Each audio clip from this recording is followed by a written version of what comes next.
My parents kept breaking into my apartment, crossing every boundary I set, so I moved without telling them, letting the silence and their panic finally show them what they'd done. The phone rang again at 9:14 p.m., 3 weeks after I told my mother she'd never have my address, and this time it wasn't her. Those 3 weeks had been the best of my year. I'd unpacked the last box, a stack of cookbooks I finally alphabetized on the shelf above my stove. I'd started running again, actual runs, not the anxious pacing I used to do around my old block when I couldn't sleep. I'd had 2 coworkers over for wine on a Friday, and hadn't once flinched at the sound of the elevator. I'd started, cautiously, to believe that a life could just be mine, unwitnessed, unmanaged, mine. That's the part people skip when they hear this story later. How ordinary the good stretch felt. Not triumphant, just quiet. Grocery runs on Sunday. A dentist appointment I made myself and kept myself. A version of adulthood I'd apparently been owed the whole time and never gotten to hold. It was Victor. "Miss Jennifer," he said, and I could hear the lobby noise behind him, the elevator chime, someone's dog barking near the mailboxes. "A woman was just here asking for you. Said she was your mother." I sat down on the edge of my bed so fast the mattress springs creaked under me. What did she look like? 50s. Blonde, shoulder length, green coat. She knew your name, your unit number even, before I told her anything. A pause. I told her you weren't receiving visitors. She didn't like that. My stomach did something I didn't have a word for yet. Not quite fear, not quite anger, something in between, cold and slow, like water finding a crack in a foundation. I had not given my mother this address. I had not given anyone this address except my landlord, my new employer's HR system, and the DMV. I had triple-checked. I had been careful in a way that felt paranoid even to me, the way you check a lock 3 times before you finally believe it's locked. So how did she know my unit number? I want to be honest about something before I keep going, because the version of this story that makes me look like a flawless victim isn't the true one. I didn't handle that night well. I didn't call the police. I didn't write anything down. I told myself it was probably nothing. Maybe she'd guessed the building from a photo I'd posted months earlier. Cropped tight, no address visible. But maybe there was a street sign in the reflection of a window. Maybe she'd zoomed in. Maybe my mother, who once found my college boyfriend's dorm room by calling every RA in the building alphabetically, had simply done what she always did and figured it out through sheer persistence. I told myself that because the alternative, that she had a way in that I hadn't found yet, was too big to hold at 9:14 on a Tuesday. I asked Victor to add her name and my father's name to the do not admit list. He said he already had. "There's one more thing," he said. "She left something at the front desk. It was a rosemary plant in a small terracotta pot, the kind you'd buy at a farmer's market for $8, with a folded index card tucked into the soil. I didn't open it until I was back in my apartment with the door locked and the chain drawn, which tells you something about where my nervous system already was. The note said, 'So, you remember home. Mom.' I threw it away. Then I took it back out of the trash an hour later and put it in a drawer, because some small, stupid, hopeful part of me still couldn't bring myself to destroy something with her handwriting on it. I want you to remember that detail, because it matters later. I kept things. I kept receipts I didn't know were receipts yet. For 11 days after that, nothing happened. I started to believe Victor's refusal had worked, that the wall I'd built, new building, new locks, new zip code, had finally held. I went back to normal. I went to work. I ran on the treadmill in the building's tiny gym at 6 a.m. before anyone else was awake. I let myself feel cautiously like a person again instead of a fortress. Then on a Thursday, I came home to find a small brown package sitting directly outside my apartment door. Not the lobby, not the front desk. My actual door, 412,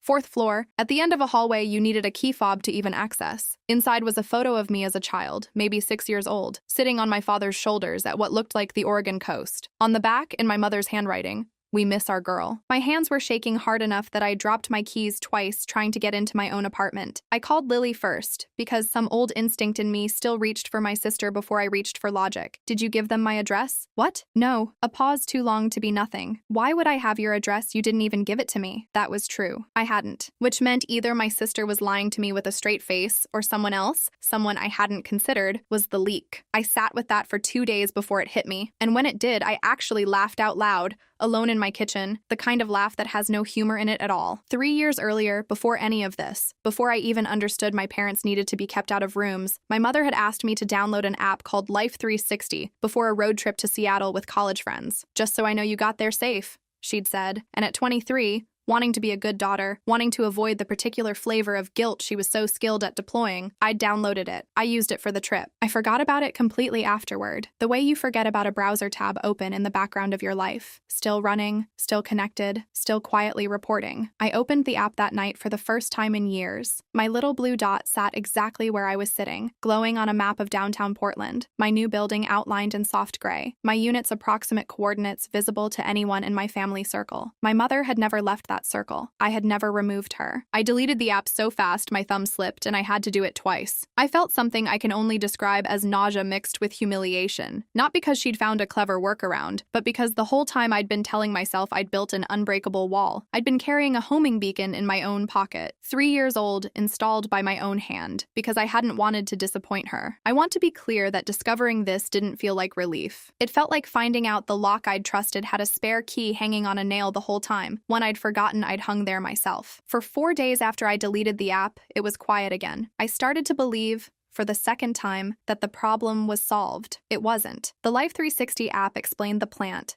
and probably explained the photo. It did not explain what came next, because what came next didn't need my location at all. It needed my employer's name, which I had never hidden, because I'd never imagined I'd need to. I work as a senior account manager at Kessler & Bloom, a branding agency on the 4th floor of a converted warehouse in the Pearl District. It's the kind of place with exposed brick and a ping-pong table nobody uses, and 41 employees who mostly keep to themselves, which is exactly why what happened on a Wednesday at 11:40 a.m. spread through the office by lunch. My mother came to my building. Not my apartment building, my office. I was in a client call in the 3rd floor conference room when Priya from the front desk texted me, "Your mom is here? She's asking for you at reception. She seems really upset. Should I send her back?" By the time I got to reception, my mother was standing near the elevator bank and she was not being quiet. She was telling anyone who would listen, a delivery driver, a woman from the co-working space on our floor, our actual receptionist, that her daughter had disappeared, that no one would tell her anything, that she just wanted to know if I was alive. "Jennifer," she turned when she saw me, and her face did the thing it always did, crumpling instantly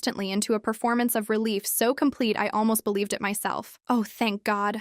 Thank God. You can't be here," I said, aware that 4 of my coworkers were pretending very hard to check their phones 12 feet away. "I didn't know where else to go. You disappeared. You blocked us. What was I supposed to think? You were supposed to respect what I told you on the phone. You're my daughter. I don't respect that. I will never respect that." That sentence is the one I keep coming back to, because it's the most honest thing she ever said to me in this entire ordeal. Not, "I'm sorry." Not, "I understand now." She told me, in front of my coworkers in the lobby of my own workplace, that my boundary was something she considered optional. Security walked her out. I found out later she'd told them she was checking on a family emergency, which technically wasn't a lie, if you consider my continued existence as a person with a locked door to be the emergency. Patricia Chen, our HR director, called me into her office that afternoon. Patricia is a careful, precise woman who's been in HR for something like 16 years and has clearly seen every version of a family showing up somewhere they shouldn't. She didn't make me feel small about it, which I was grateful for. "I want to be upfront with you," she said. "We logged the incident. Building security has her photo now. Same as your apartment does, I imagine. But I need to ask, is this something that could escalate? Because if it is, I want us to be ahead of it, not behind it." I told her everything, not the polished version, the real one, the locks, the trellis, the Life 360 app, the note in the plant.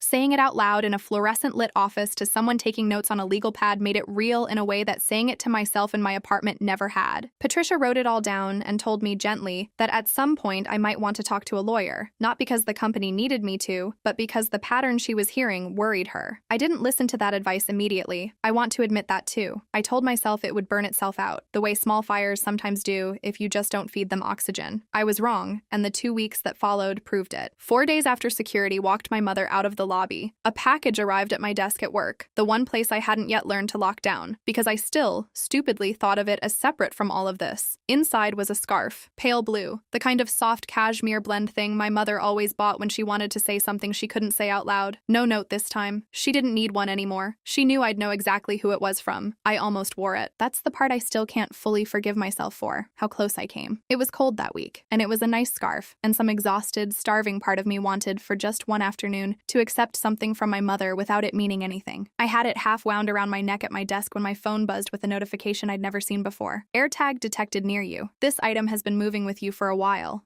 The owner can see its location. I unwound the scarf so fast I scraped my ear on the tagpole. It took me 20 minutes, sitting on the floor of the Kessler & Bloom supply closet with my back against a shelf of printer paper, to find it, sewn into the scarf's inner seam, flat and small and precise, a $2 coin of white plastic that had been quietly broadcasting my location to an Apple account that wasn't mine every time I so much as walked to the parking garage. I didn't cry that time. I photographed it, still stitched into the fabric, before I ever touched it. Mara would later tell me that photo was one of the most useful pieces of evidence I had, because unlike an app I photographed it, still stitched into the fabric, before I ever touched it. Mara would later tell me that photo was one of the most useful pieces of evidence I had, because unlike an app I'd installed myself in a moment of trust, nobody could argue I'd consented to this one. I mailed the scarf, tag and all, to Mara's office in a padded envelope the next morning, and I stopped opening anything from my parents that arrived without a name I recognized on the return label. My father started calling my boss directly. Marcus Reyes, the VP of Client Services, is a mild, unflappable man who once handled a client threatening to sue us over a font choice without raising his voice. My father's first call to him rattled him. "Your father wanted to know your schedule," Marcus told me carefully in the hallway, lowering his voice. "Said you weren't well and he was worried you were overworking yourself. I told him I couldn't share employee information." He called back twice more, 3 more times that week actually. Each time a slightly different angle, that I was struggling with my mental health and needed support, that I'd stopped answering family calls and they feared the worst, that as a concerned parent, he had a right to know if his adult daughter was safe. Marcus, to his credit, held the line every time, but I watched something shift in how people at my office looked at me, not unkindly, carefully. The way you look at someone you've just learned is carrying something heavy you didn't know about. That was the week I finally called Mara Voss. Mara had been recommended by a friend from college who'd gone through her own protective order process years earlier. Her office was small, 3rd floor of an old building on Southwest Alder, law degree from Lewis and Clark on the wall, 12 years of practice mostly in family and harassment law. She listened to the whole timeline without interrupting once, which I hadn't realized I needed until she did it. "Here's what you need to understand," she said, sliding a legal pad toward herself and starting to write. "Oregon doesn't require you to be a stranger to someone for their behavior to count as stalking under the civil code. It requires a pattern, repeated unwanted contact that would cause a reasonable person alarm, and that does in fact alarm you. 2 incidents at your residence, 3 at your workplace, the location tracking, the calls to your employer. That's not a family being close. That's a documented pattern." She told me the word I'd end up hearing a lot over the next month: documentation. Every call, logged with a timestamp. Every visit, whatever proof I could get, Victor's incident report, the lobby sign-in sheet with my mother's name in her own handwriting, Patricia's written log, the delivery photos of the plant and the picture, screenshots of the Life 360 history before I deleted my account, which, thank God, the app let you export before removal. "Most people don't have this much," Mara said, flipping through what I'd brought her. "Most people have a feeling and a headache. You have a paper trail." I want to pause here and say something about what those weeks actually felt like, because documentation sounds clean and procedural when you say it in a lawyer's office, and it did not feel clean or procedural to live through. It felt like being slowly convinced, one incident at a time, that the 2 people who were supposed to be the safest part of my life had become the most dangerous part of it, and that I was the only one who seemed alarmed by that fact. My sister thought I was overreacting. My aunt, when I mentioned it briefly at a cousin's birthday call, told me I should just let them see the new place. It might calm them down, as if the problem were a matter of curiosity rather than control. I started seeing a therapist, Dr. Elena Castillo, a licensed clinical social worker with an office near Providence Park, mostly because I needed 1 hour a week where someone believed me without also needing me to manage their discomfort about it. "You keep describing this like a security problem," she told me once. "Locks, cameras, distance. But what you're actually grieving is that the people who made you don't think your consent applies to them. Those are different problems, and only one of them has a technical solution." I pushed back on her, the way I pushed back on everyone that fall. "So what's the solution to the other one?" "There isn't a clean one,"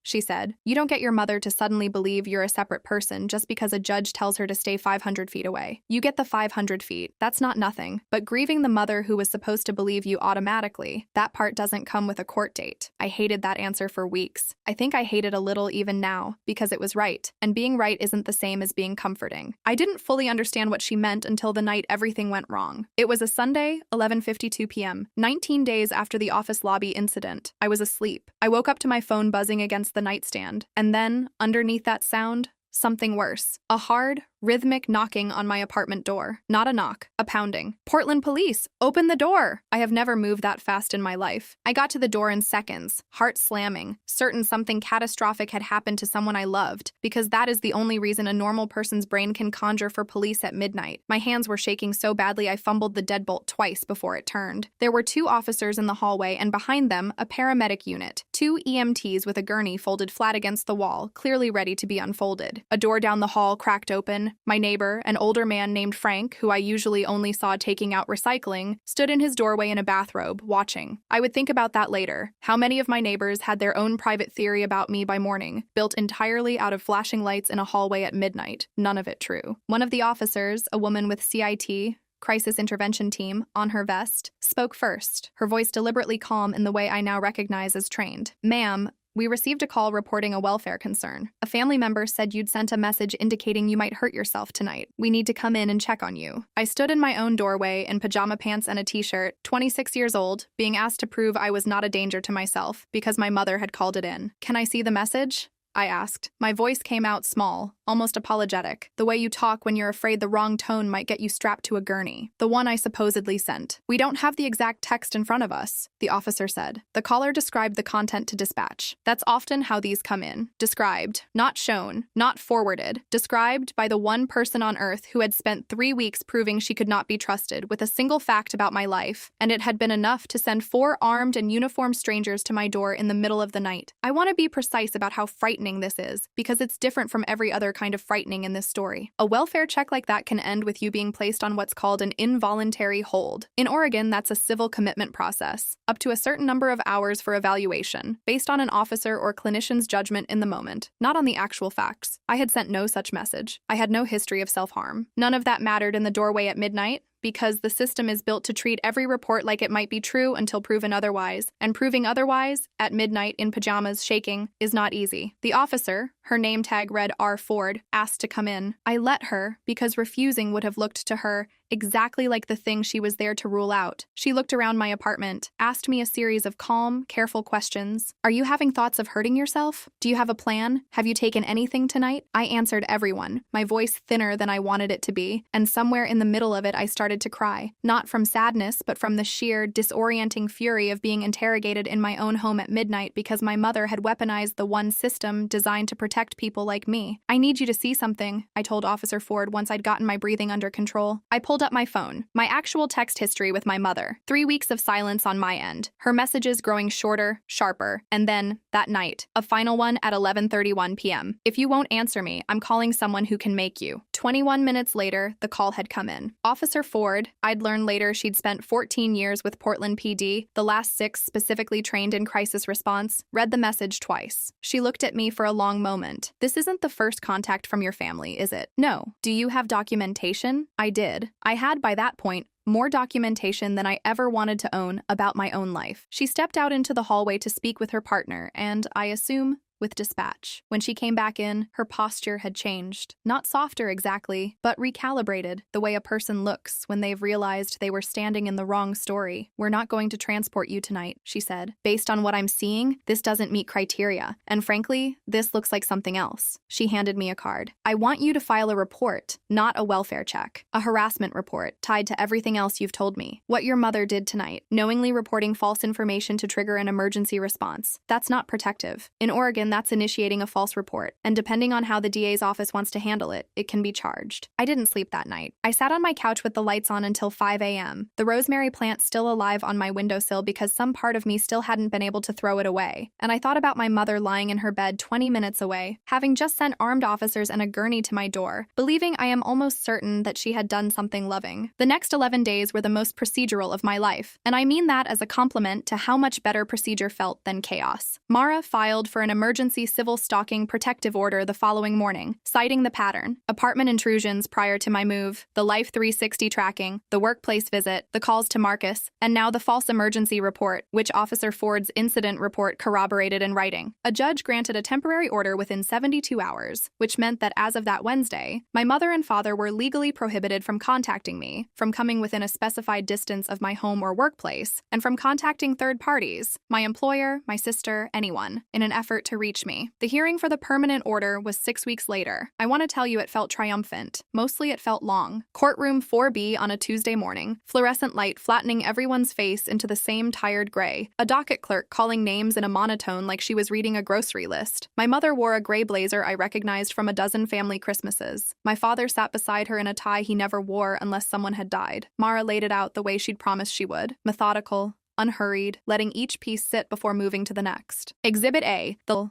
unhurried, letting each piece sit before moving to the next. Exhibit A, the lobby sign-in sheet with my mother's signature in her own looping handwriting. Exhibit B, Patricia's written statement about the office visit, time-stamped and notarized. Exhibit C, the exported Life 360 history showing 3 years of continuous tracking I'd never consented to after the road trip it was meant for. Exhibit D, a photograph of the AirTag stitched into the scarf's seam, still threaded through the fabric. Exhibit E, Officer Ford's incident report from the welfare check, including the line I'd asked her twice to make sure was in there. Caller could not produce or forward the alleged message. No such message located on respondent's device. When it was my mother's turn to speak, she told the judge she had only ever wanted to know her daughter was safe. Mara asked her gently whether she'd known the scarf contained a tracking device. My mother said she'd bought it from a mall kiosk, that she didn't know how it had gotten there, and for one strange second, I almost believed the confusion on her face was real, until I remembered that the same kiosk, a specialty gift shop at Bridgeport Village, sold both scarves and personal trackers side by side, a detail Mara had already looked into and had ready in a manila folder in case she needed it. She didn't end up needing it. The judge had stopped writing notes by then,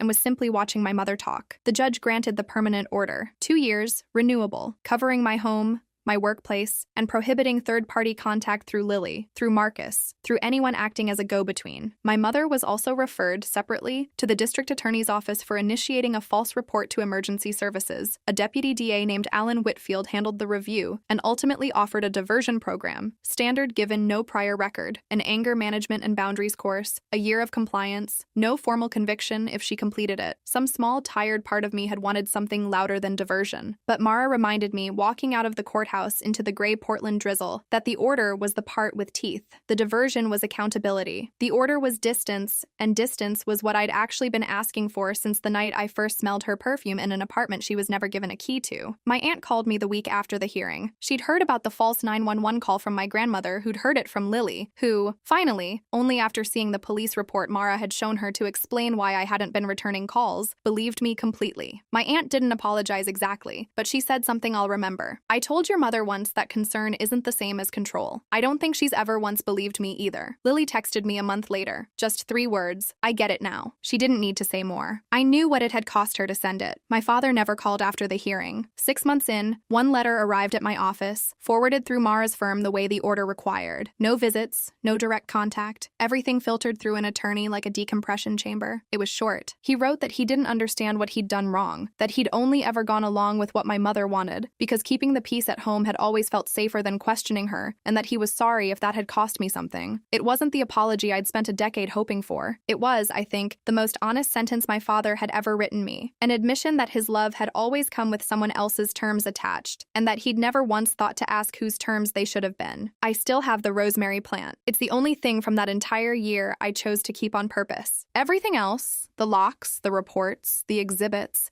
the 2 years of legal paper standing between me and the people who made me, I kept because I had to, because a system built on proof doesn't run on feelings, it runs on documentation, and for once in my life, I had enough of it. My mother once told a police officer, standing in my doorway at midnight, that she would never respect my boundary. She was right about one thing that night. Even if she didn't mean to be, she never did. The court just stopped asking her to.